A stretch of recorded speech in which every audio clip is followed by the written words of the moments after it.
Суға бату кезіндегі алғашқы медициналық көмек. Жалпы өмірде бұндай жағдайлар өте көп кездесіп жатады. Кішкентай балалар байқамай, жаңағы өзенге батып кетеді, немесе бассейнде де бұндай жағдайлар болып жатады. Яғни осындай жағдай кезінде біз қалай алғашқы медициналық көмекті көрсетеміз? Жалпы бұндай жағдайлар болған кезде бірінші өзіміздің мүмкіндігімізді бағалай білуіміз қажетпіз. Яғни бұл өзенде, жаңағы көлде болатын болса, біз сол адамға қаншалықты жүзіп барып, ол адамды өзімізге шығара аламыз.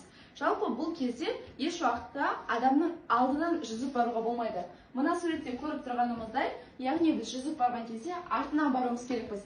Себебі өзі батып бара жатқан адам, жаңағы бұл бізде рефлексно түрде, өзінің қорғаныш рефлексы деп аталады, яғни рефлексті түрде сізді батырып жіберуі мүмкін. Яғни өзін құтқарамын деп ойлап, сізді екінші адам суға батып кететін, екінші адам сіз болуыңыз да мүмкін. Сол себепті де батып бара жатқан адамның ешқашанда алдынан бармаймыз, всегда артынан барамыз, қолтығынан немесе осы суреттегідей шашынан сүйреп, артынан сүйреп шығарсақ болады.